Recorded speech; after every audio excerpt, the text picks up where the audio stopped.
1월 7일 본문은 요한복음 2장 13절에서 25절입니다. 유대인의 유월절이 가까이 다가왔습니다.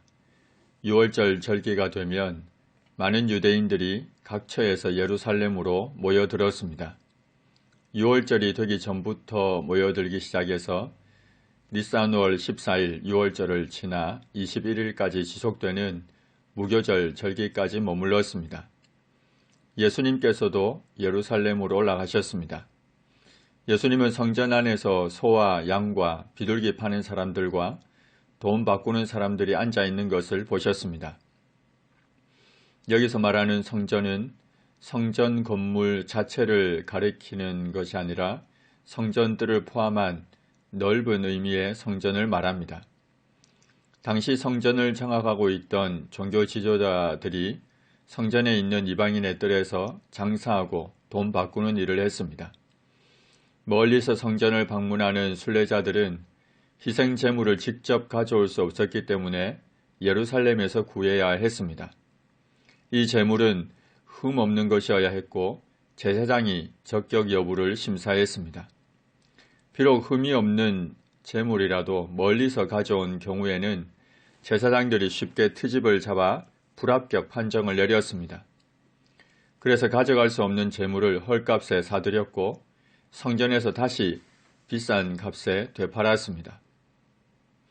그리고 돈 바꾸는 행위는 많은 순례객들이 성전을 찾는 이 기회를 이용해서 매년 바쳐야 하는 성전세 반세겔을 바치는 것과 관련됩니다. 세계 전역에 흩어져 있던 20세 이상의 유대인 남자는 성전세를 바쳐야 했는데 성전세를 바쳐야 하는 주화는 이방 군주나 우상의 화상이 들어있지 않으면서 순도가 높은 은으로 만들어진 세겔 주화여야 했습니다. 6월절 약 20일 전부터 환전소가 성전에 설치되었고 이때 환전 수수료는 약 12.5% 정도였습니다. 이처럼 장사하는 것과 돈 바꾸는 곳으로 성전을 장악하고 있던 종교 지도자들은 수많은 이익을 챙겼던 겁니다. 예수님은 노끈으로 채찍을 만드셔서 양이나 소를 모두 성전에서 내쫓으셨습니다. 돈 바꾸는 사람들의 돈을 쏟으시고 상을 엎으셨습니다. 비둘기 파는 사람들에게 이르시되 이것을 여기서 가져가라 하셨습니다. 그리고 그곳에 있는 모든 사람들에게 내 아버지의 집으로 장사하는 집을 만들지 말라고 하셨습니다. 예수님은 부패하고 타락한 종교에 대해서는 터럭만큼의 타협의 여지도 남기지 않으시고 진노하셨습니다. 성전을 가리켜 내 아버지의 집이라 하시면서 이곳을 자신의 탐욕을 위해 장사하는 집으로 만들지 말라고 하셨습니다. 우리 아버지의 집인 성전은 하나님을 사랑하여 예배하는 곳이어야 하고 하나님의 뜻이 성취되는 곳이어야 합니다. 자신의 탐욕을 위해 이용하는 곳이어서는 안 됩니다. 제자들이 성경 말씀에 주의 전을 사모하는 열심히 나를 삼키리라 한 시편 69편 9절 말씀을 기억했습니다. 성전 청결 사건은 요한복음 2장에 한 번 나오고 공관복음에 각 한 번씩 3번 나옵니다. 요한복음 2장에 있는 사건은 예수님의 공생의 초기에 있었던 것이고 공관복음에 나오는 사건은 예수님의 공생의 말기 고난주간에 있었습니다. 예수님은 공생의 초기에 그리고 공생의 말기 고난주간에 성전을 청결하게 하는 사건을 행하셨습니다. 이 말은 당시 종교 지도자들은 예수님의 공생의 기간 동안 그들의 탐욕을 결코 버리지 않았음을 알 수 있습니다.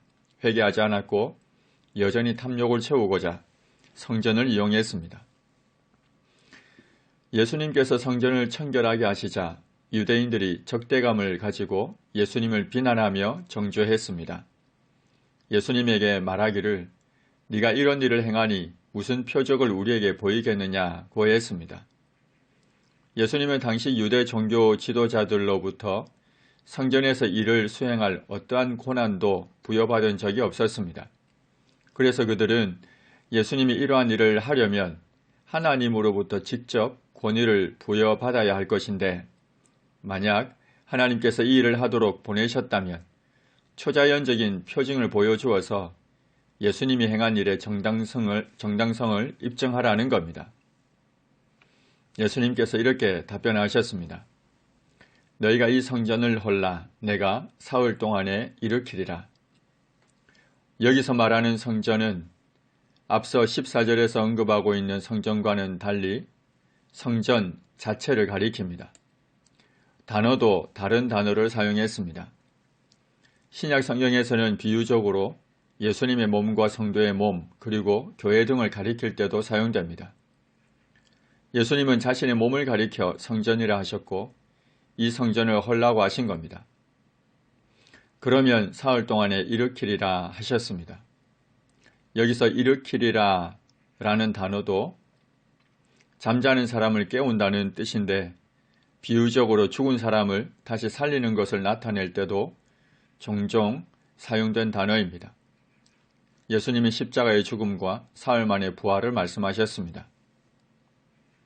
그러나 예수님의 말씀을 깨닫지 못한 유대인들은 건물인 성전을 가리키면서 이 성전은 46년 동안의 지었건을 네가 3일 동안에 어떻게 일으킬 수 있느냐며 비난했습니다.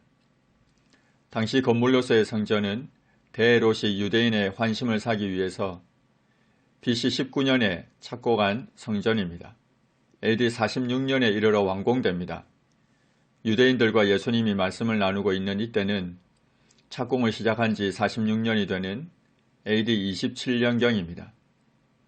유대인들이 생각할 때 이 건물을 헐고 사흘 만에 다시 짓는다는 것은 상상도 할 수 없는 일이었습니다. 그러나 예수님은 성전된 자기 육체를 가리켜 말씀하신 것이었습니다. 제자들은 예수님께서 죽은 자 가운데서 살아나신 후에야 이 말씀하신 것을 기억하고 성경과 예수님께서 하신 말씀을 믿었습니다. 예수님의 부활이 제자들로 하여금 바른 믿음을 갖게 하는 결정적인 역할을 했음을 알 수 있습니다. 6월절 기간 내내 예수님은 예루살렘에 계셨고 많은 사람들이 예수님의 행하시는 표적을 보고는 그의 이름을 믿었습니다. 표적을 보고 그의 이름을 믿은 그들의 믿음을 가리켜서 예수님을 인격적으로 영접했다는 의미로 받아들일 수는 없습니다. 그들은 예수님의 표적을 보고 예수님을 인정하기는 했지만 진정으로 믿고 따르려는 생각이나 결단이 없었습니다. 예수님은 자신의 몸을 그들에게 의탁하지 않으셨습니다. 왜냐하면 이는 친히 모든 사람을 아시기 때문이었습니다. 그가 친히 사람의 속에 있는 그 마음을 아셨습니다. 그 누구의 증언도 필요 없었습니다.